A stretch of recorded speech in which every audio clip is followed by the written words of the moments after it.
Hello, student doctors. Welcome to my CPR2 lecture. This is a cardiac lecture called Drugs to Treat Acute Aortic Dissection. Is my contact information. It's nice to meet you.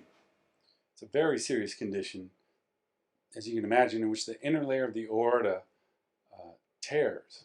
Blood surges through the tear, causing the inner and middle layers of the aorta to physically separate. So we're going to talk a lot today about intravenous beta blockers. So we're going to discuss the mechanism of action, the indications, but we're going to be very brief.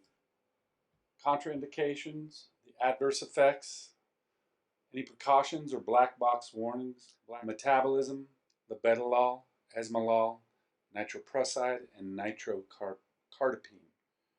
So by way of introduction to IV beta blockers, these drugs as a group work by blocking the effects of the hormone epinephrine, also known as adrenaline. This effect causes your heart to beat more slowly and with less force, which lowers blood pressure. They also open up your veins to help improve blood flow. So what's interesting about this slide is I've embedded a link on which if you click, it'll take you to an FDA website in which you can see quite clearly a lot of details about the drug under discussion. Much more detail than you'll need to know for the exam, but I just thought it would be interesting for you to know where this information is coming from. Indeed, student doctors, here is a picture of what the drug looks like, both its chemical structure as well as its label for your perusal.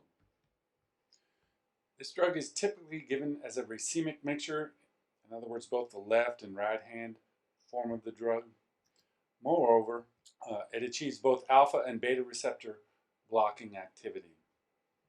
By blocking both alpha and beta receptors, it decreases peripheral vascular resistance. The interesting thing is it does so without significant alteration of heart rate or cardiac output. Through overt cardiac failure, first-degree heart block, severe bradycardia, cardiogenic shock.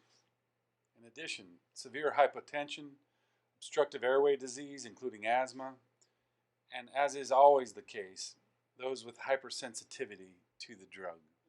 Dizziness, tingling scalp, lightheadedness, tiredness, headache, upset stomach, and stuffy nose. That present with hepatic injury, cardiac failure. This drug can exacerbate ischemic heart disease if you withdraw it too quickly. Patients with non-allergic bronchospasm, patients who present with pheochromocytoma. You have to really be careful with folks with diabetes. Those who had major surgery, you cannot routinely withdraw a chronic beta blocker therapy prior to surgery. Patients with impaired hepatic function, as well as obviously those patients who present with jaundice or other hepatic dysfunction. So there's a pretty good number of drug interactions. These are all fairly clinically significant. Labetalol interacts with tricyclic antidepressants. Your patients will experience tremor, likely. Also interact with beta receptor agonists, which makes sense if you think about it. Drugs in patients with bronchospasm, cimetidine, also called Tagamet, halothane anesthesia.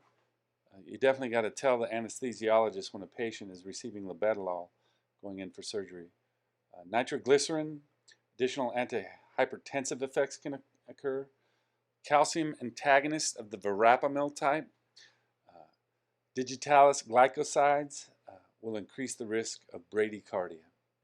So with respect to special populations, labetalol falls into a category called pregnancy category C drug. What this means specifically is animal reproduction studies have shown that adverse effect on the fetus, and there's no adequate and well-controlled studies in humans, as you could imagine, but potential benefits may warrant the use of the drug in pregnant women despite the potential risks. So with nursing mothers, small amounts of this drug are excreted in mother's milk. So you got to use a little bit of caution when administering labetalol to nurse. So to continue on with special populations, specifically pregnant mothers, let's talk a little bit about the metabolism of this drug. So it turns out a whole bunch of it, more than half of it at least, appears in the urine as conjugates or unchanged labetalol within the first 24 hours. So these are glycoside conjugates. So a sugar group gets stuck on this drug and we excrete it through urine as well as bile, but mostly in urine.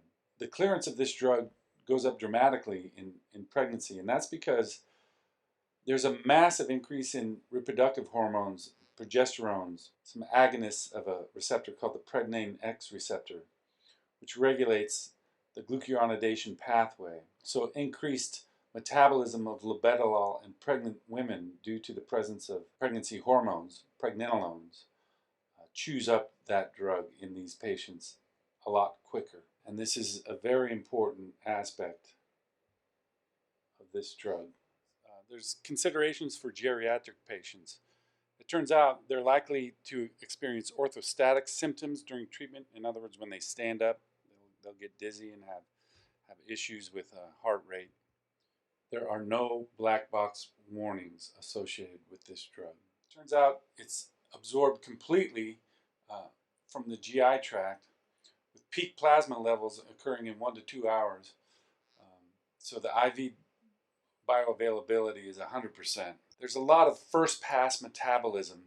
And so you might ask, what is first pass metabolism? It turns out UGTs, cytochrome P450s, and drug transporters, MDR1 gene encodes P-glycoprotein. CYPs and UGTs are highly enriched in liver and intestine. So when you take a drug by the oral route, the first place it goes is to your stomach, then to your intestine, where there's a lot of metabolism. This is often a therapeutic barrier to getting drugs on board, which is why IV formulations are used. Oral labetalol in tablet form undergoes a great deal of first pass metabolism. It turns out the absolute bioavailability of this drug is increased when administered with food. It isn't really clear why, but it may have to do with the decrease in metabolism. Maybe you're saturating these first pass metabolism enzymes with food so labetalol can get by. 6 to 8 hours after oral administration, you reach peak levels in your serum. And about the third day of dosing, you get a steady state plasma level of this drug. So it turns out in patients with compromised liver or kidney function, elimination half-life of this drug is not altered. The relative bioavailability in hepatically impaired patients is increased due to decreased first pass metabolism. It gets on board these folks a little bit quicker. It's about 50% protein bound. It is found in breast milk. This drug crosses the placental barrier in humans. In animal models, only a very little bit of it crosses through the blood-brain barrier. In overdose, neither hemodialysis nor peritoneal dialysis gets rid of much of the drug from the general circulation. It's also important to know that some pharmacokinetic studies indicate that the elimination of labetalol is reduced in elderly patients. Take this medicine exactly as prescribed. You should not interrupt the treatment without a physician's advice. Any signs or symptoms of impending cardiac failure or hepatic dysfunction, you need to get to a doctor pretty quick. Scalp tingling is likely to occur. Folks with concomitant illnesses, to include impaired renal function, you got to tell them a lot of tests are going to be done to monitor these conditions over regular intervals of treatment. Okay, that's it for labetalol.